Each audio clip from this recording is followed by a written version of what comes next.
दोस्तों, जिन लोगों को बवासीर है, खूनी बादी बवासीर है, मोकों वाली बवासीर है, जो 10 साल हो गए हैं, बेचारों की ब्लीडिंग नहीं रुकती, बड़े परेशान हैं, ऑपरेशन करवा लिए, आराम नहीं आता। तो भाइयों, मैं उन लोगों को एक प्यारा सा नुस्खा बताने जा रहा हूँ और इस नुस्खे को अल्लाह की रज़ा समझकर आगे भी शेयर कीजिएगा अल्लाह, ताकि लोगों की भलाई हो। वो नुस्खा आप नोट कर लें, मैं आपको बताता हूँ वो करना कैसे है, इस्तेमाल कैसे करना है, आप उसको नोट कर लें।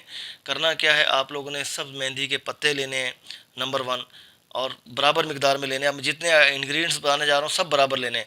सब मेहंदी के पत्ते ले लेने हैं, उसके साथ साथ किलवंजी ले लेनी है, नीम की गुठली ले लेनी है, खुश्क धनिया ले लेनी है और मेथी दाना ले लेना है। इन सब चीज़ों को बराबर लेके पिसवा के इनको रख लीजिए।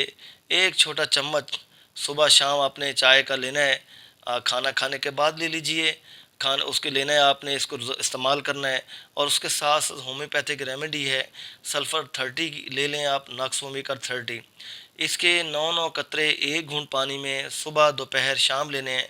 या तो खाना खाने से 1 घंटा पहले ले लें, या आप खाना खाने के बाद 1 घंटा ले लें। अगर आप खाना खाने से पहले नहीं ले सके, भूल गए, तो खाना खाने के बीच में ना लें।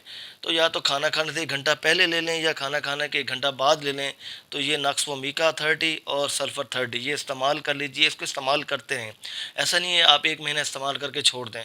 इसको इस्तेमाल करें काफ़ी, एक कम से कम एक आप इसको ले जाएं 1 साल तक, ताकि जो आपकी पुरानी से पुरानी बवासीर है ख़त्म भी हो जाए, तब भी आप इसको इस्तेमाल करते रहें, ताकि उसके जो अंदर जड़ें हैं वो ख़त्म हो जाएं, उसके ज़र्रात जो हैं वो ख़त्म हो जाएं। अदरवाइज़ आप इसको बीच में छोड़ देंगे, दवाई को फ़ौरन आराम आया, तो फिर क्या होगा कि दोबारा उसकी रूट्स जो हैं फिर ग्रो करना शुरू हो जाएंगी। तो इसको जड़ से ख़त्म करने के लिए, इससे जान छुड़वाने के लिए इस नुस्खे का इस्तेमाल करें।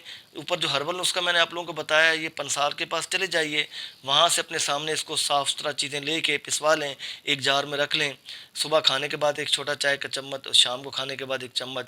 और ये जो दवाएं मैंने बताई हैं, ये ले लीजिएगा आप, जर्मन ले लीजिएगा, शवाबे की, और उसके ले लीजिएगा। और ये 2 दवाएं ज़रूर लीजिएगा और इनको इस्तेमाल कीजिएगा होम्योपैथिक की। इंशाल्लाह बवासीर से जान छूटेगी। जो खून आ रहा है, ब्लीडिंग आ रही है, तकलीफ़ है, दर्द है और कब्ज़ की बड़ी शिकायत है, ये सब मसाइल हल हो जाएंगे। मैदे में तेज़ाबियत है, जलन है, खाने को दिल नहीं चाहता, ऐसे डिप्रेशन में जा रहे हैं, टेंशन ही टेंशन है, स्ट्रेस है, इससे आपको निजात मिलेगी। इस नुस्खे को लोगों तक पहुँचाएँ, इस वीडियो को लाइक करें, शेयर करें। इजाज़त दें, इंशाल्लाह फिर एक नई वीडियो के साथ आप लोगों के साथ